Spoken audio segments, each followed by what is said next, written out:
जय हिंद सभी को। अगर आप पशुधन अधिकारी की तैयारी कर रहे हैं, लाइव स्टॉक डेवलपमेंट ऑफिसर की तैयारी कर रहे हैं, तो आपको ये बात बिल्कुल क्लियर जाननी होगी और ये बात आपको पता होनी चाहिए कि जो एग्ज़ाम होगा इसमें मैक्सिमम पोर्शन 11th और 12th का आएगा। ठीक है, तो 11th और 12th में के जो भी क्वेश्चंस हैं एनसीईआरटी के वो आपको आने चाहिए, जो टॉपिक है वो आपको आने चाहिए। एनिमल हस्बेंड्री से उसमें ज़्यादा कुछ क्वेश्चन पूछे नहीं जाएंगे। ठीक है, लेकिन पूछे जाएंगे लेकिन मैक्सिमम क्वेश्चन 11th और 12th से होंगे। तो आज के सभी क्वेश्चन मैंने 11th और 12th के एनसीईआरटी से लिए हैं। एनिमल हस्बेंड्री का इसमें एक भी क्वेश्चन नहीं है। ठीक है, अगर आप एनिमल हस्बेंड्री के क्वेश्चन देखने आए तो ये वीडियो आपके लिए नहीं है। अगर आप 11th 12th के प्रीवियस ईयर के क्वेश्चन, सभी क्वेश्चन प्रीवियस ईयर में पूछे गए अदर स्टेट में, ये क्वेश्चन जो है राजस्थान में पूछे गए हैं, वहाँ के जो पशुधन प्रसार अधिकारी का पेपर हुआ है वहाँ से मैंने लिए हैं। चलिए स्टार्ट करते हैं आज का वीडियो। तो चलिए स्टार्ट करते हैं। अगर आप उत्तराखंड में बैठ के तैयारी कर रहे हैं तो ध्यान रखें, इसी तरह का क्वेश्चन पेपर आपके सामने होगा। उसमें 11th 12th के क्वेश्चन होंगे और बाकी जो है एनिमल हस्बेंड्री के क्वेश्चन होंगे। तो क्वेश्चन को ध्यान से देखिए, अदर स्टेट के हैं, आपके बहुत काम के हैं। चलिए स्टार्ट करते हैं। पहला क्वेश्चन है कि हु प्रपोज्ड जो है the theory of natural selection, प्राकृतिक वर्ण का सिद्धांत किसने प्रस्तुत किया था? तो सभी को पता है, क्लास 12th में आप पढ़ते हैं, एनसीईआरटी से लिया गया क्वेश्चन है ये। जो कौन है? जो चार्ल्स डार्विन हैं। चार्ल्स डार्विन ने थ्योरी ऑफ नेचुरल सिलेक्शन दिया था। ठीक है, उन्होंने अपनी एक बुक लिखी थी the origin of species. Origin of species में उन्होंने कई सारी अपनी बातों को लिखा और वही बातें आगे जाके थ्योरी के रूप में प्रपोज हुई। ठीक है, उन्होंने बोला कि जो नेचर होता है, नेचर में वही ऑर्गेनिज्म सर्वाइव करेगा जो अपने आप को नेचर के हिसाब से ढाल पाएगा, एडेप्ट कर पाएगा, और वही आगे रिप्रोडक्शन करके अपनी ऑर्गेनिज्म में इंक्रीज करेगा।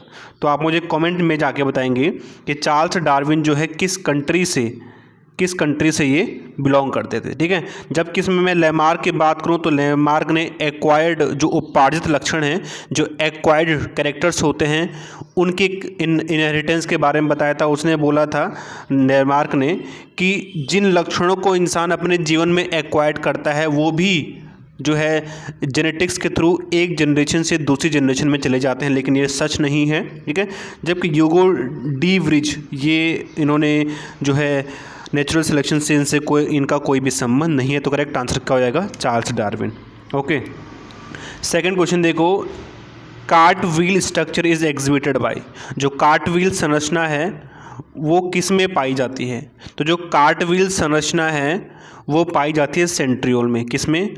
ऑप्शन नंबर 3, सेंट्रियोल में पाई जाती है। कार्ट व्हील का मतलब होता है ऐसे गोल संरचना किसकी पाई जाती है? तो जो सेंट्रियोल होता है उसमें इस तरह की संरचना जो है दिखती है। सेंट्रियोल आपको पता होना चाहिए, सेंट्रियोल आपको पता है कि सेल डिवीजन में हेल्प करता है। ठीक है, ये सेल डिवीजन में हेल्प करता है और मेन काम होता है सेंट्रियोल का, जो सेल डिवीजन के दौरान जो स्पाइंडल फाइबर बनते हैं उनके फॉर्मेशन में सेंट्रियोल का मेन कंट्रीब्यूशन होता है। और जो कार्ट व्हील स्ट्रक्चर होता है वो सेंट्रियोल का ही होता है। ठीक है, इसके अलावा राइबोसोम की बात करें तो राइबोसोम का मेन काम होता है प्रोटीन सिंथेसिस करना, सबको ही पता है।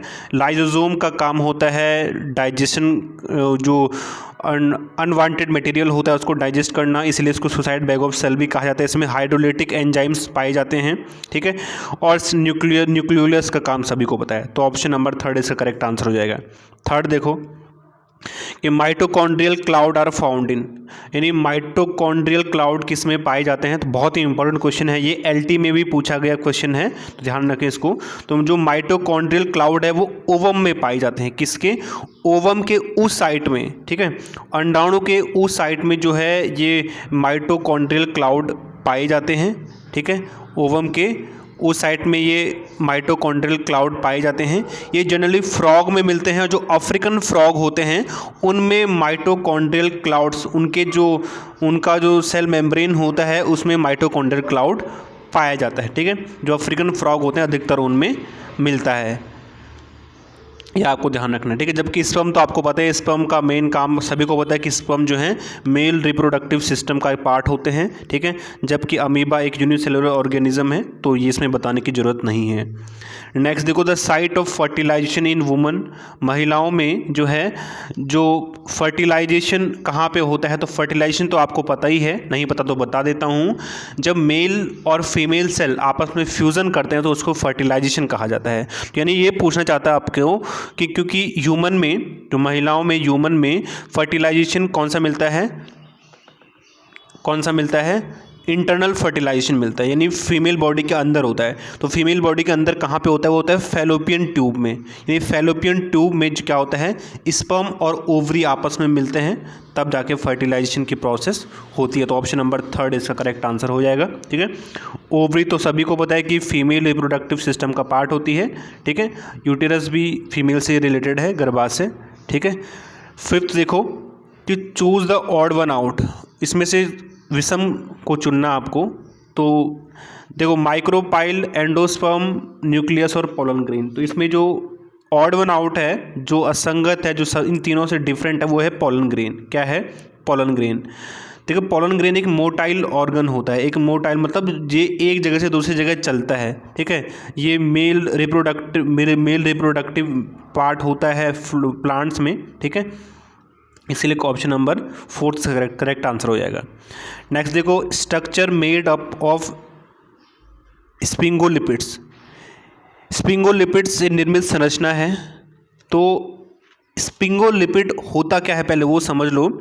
जो स्पिंगोलिपिड होती हैं, ये फैटी एसिड, जो वसीय अम्ल होते हैं, उनसे उनके डेरिवेटिव्स होते हैं। ये स्पिंगोलिपिड्स जनरली जो है ये सेल मेम्ब्रेन में पाए जाते हैं। किसके सेल मेम्ब्रेन में, ये जनरली ब्रेन और जो नर्वस, जो न्यूरॉन टिश्यूज़ होते हैं, उनकी सेल मेम्ब्रेन में स्पिंगोलिपिड्स पाई जाती हैं, ठीक है। और ये जनरली ये बनी होती हैं किससे,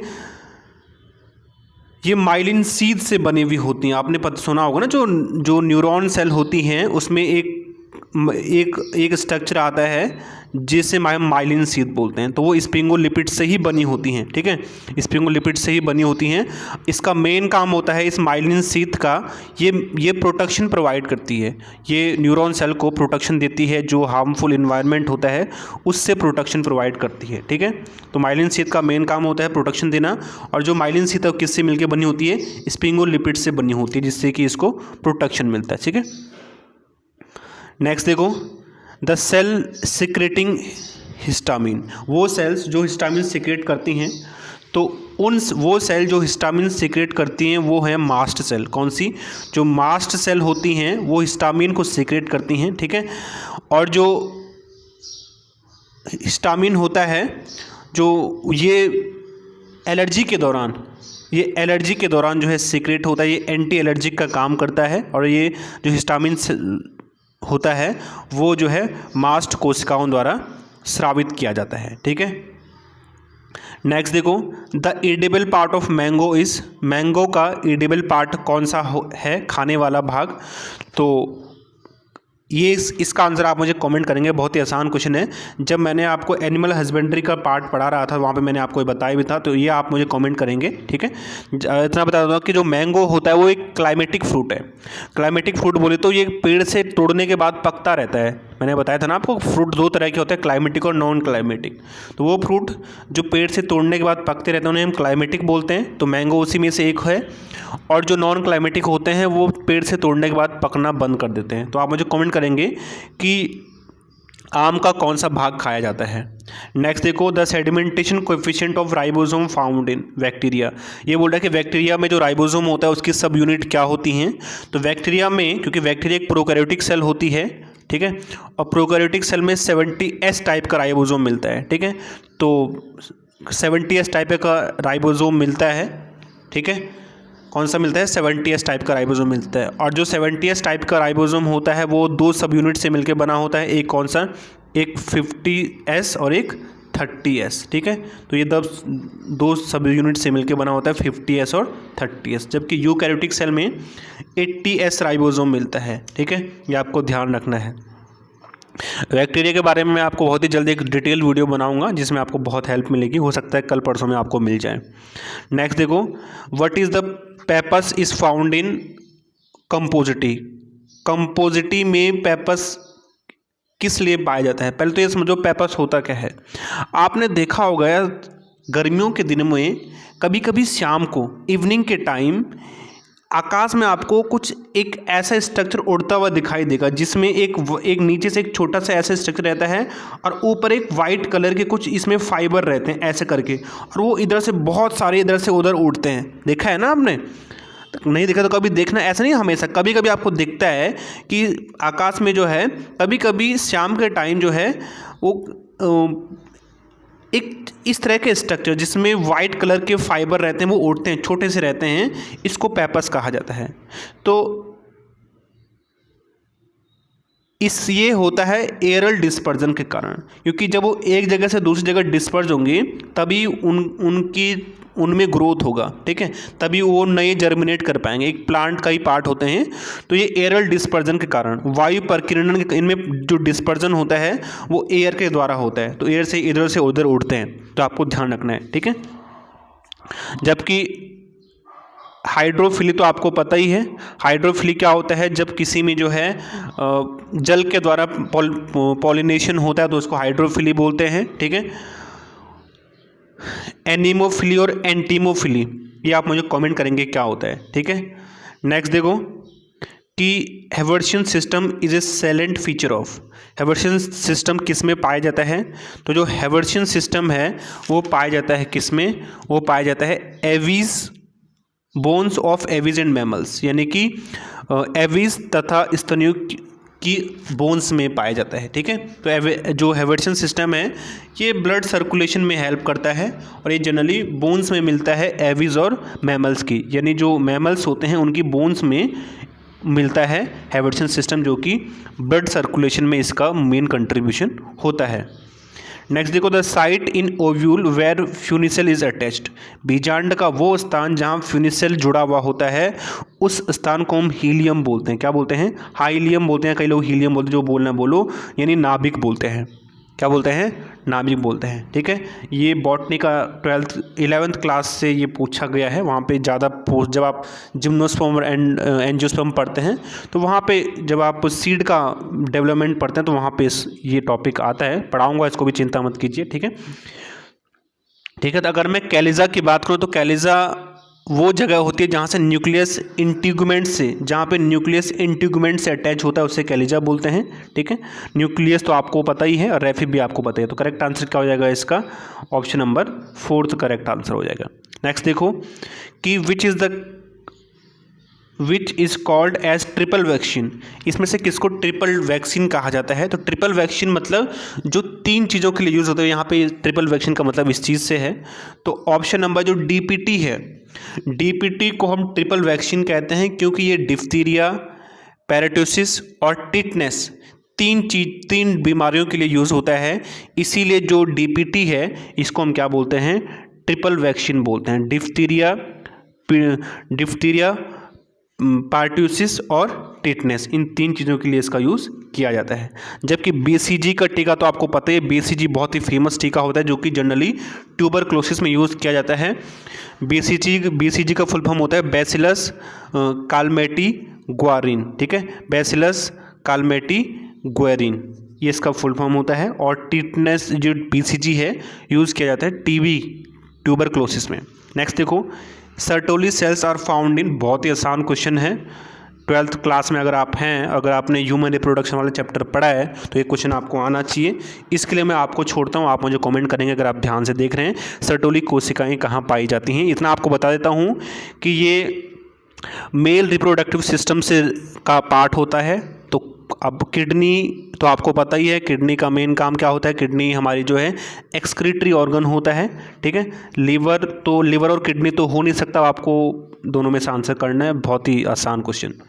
नेक्स्ट देखो, डॉट्स प्रोग्राम कंसर्न विद, यहाँ पे टिक भी कर रखा है, डॉट्स आपने सुना होगा, बहुत पहले राहुल द्रविड़ एक ऐड करते थे, वहाँ पे वो ऐड करते थे, डीडी नेशनल पे ऐड आता था वो, डॉट्स पक्के इलाज का पक्का वादा। तो डॉट्स जो है टीबी से रिलेटेड एक ऐड था, बहुत ही इंटरनेशनल जो है नेशनल लेवल पे सरकार द्वारा चलाया गया था। उसके ब्रांड एम्बेसडर राहुल द्रविड़ थे, क्रिकेटर जो हैं।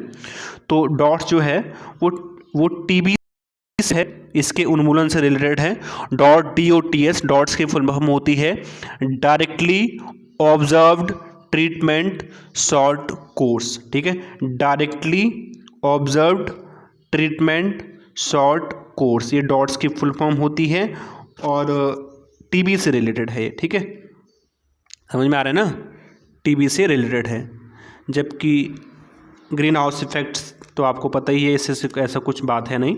ऑप्शन नंबर 3 हमारा करेक्ट आंसर हो जाएगा। नेक्स्ट देखो, कहते हैं tidal volume in human being is, बहुत ही आसान है, मैंने कई बार कराया, ये इंपॉर्टेंट क्वेश्चन भी है, आ सकता है LT में कई बार पूछा गया क्वेश्चन है ये, TGT साइंस में, कि जो टाइडल वॉल्यूम होता है वो कितना होता है ह्यूमन बीइंग में। टाइडल वॉल्यूम बोलते हैं कि एक बार में ह्यूमन बीइंग कितनी एयर, कितनी वायु अंदर और बाहर करते हैं, अंदर और बाहर लेते हैं, उसको टाइडल वॉल्यूम कहा जाता है। तो जनरली 500 ml, आधा लीटर कह सकते हैं आप, आधा लीटर यानी 500 ml वॉल्यूम होता है एयर का, टाइडल वॉल्यूम ह्यूमन में। नेक्स्ट देखो कि the embryo sake of Pinus, जो पाइनस का जो भ्रूणकोष होता है वो हैप्लॉइड होता है। क्या होता है? हैप्लॉइड होता है। एम्ब्रियो सेक जो है इसका क्या होता है? हैप्लॉइड होता है। नेक्स्ट देखो कि in human being sex of the offspring determined by, इंसान में जो बच्चे का जो सेक्स है, जो लिंग है, किसके द्वारा डिसाइड होता है? सबको ही पता है, इसमें तो हिंदी में निबंध भी आता है लिखने को कई बार। ठीक है, तो ऑप्शन नंबर 4 हो जाएगा। ये फादर के सेक्स पे डिपेंड करता है, क्योंकि देखिए जो सेक्स डिटर्मिनेशन है वो टोटल डिपेंड करता है वाई क्रोमोसोम में, क्योंकि एक्स क्रोमोसोम तो मेल में भी मिलता है, फीमेल में भी मिलता है, वाई क्रोमोसोम सिर्फ जो है मेल में ही मिलता है। तो इसीलिए जो सेक्स डिटर्मिनेशन है उसमें पूरा योगदान रहता है किसका? वाई क्रोमोसोम का। और वाई क्रोमोसोम किस में मिलता है? फादर में मिलता है। नेक्स्ट देखो, when pollen tube enter through the integument is called, जब परागनलिका अध्यावरण से होकर प्रवेश करती है तो उसे हम बोलते हैं मीजोगैमी। क्या बोलते हैं? उसको मीजोगैमी के नाम से जाना जाता है। और शायद आज के लिए लास्ट क्वेश्चन भी होगा ये, कि the correct statement is for fertilizin. तो फर्टिलाइजिन को फर्टिलाइजेशन मत समझ लेना। फर्टिलाइजिन क्या होता है? इसका होगा ऑप्शन नंबर 3 जो है, फर्टिलाइजिन एक ग्लाइकोप्रोटीन है which is found on the surface of ovum. एक ग्लाइकोप्रोटीन होता है फर्टिलाइजिन, जो कि ओवम के सरफेस में, उसकी सतह में पाया जाता है। बस बहुत है आज के लिए इतना, बहुत बोर कर लिया आपको लगा कैसा वीडियो बताएं मुझे ज़रूर। तब तक के लिए गॉड ब्लेस यू। जय हिंद, जय भारत।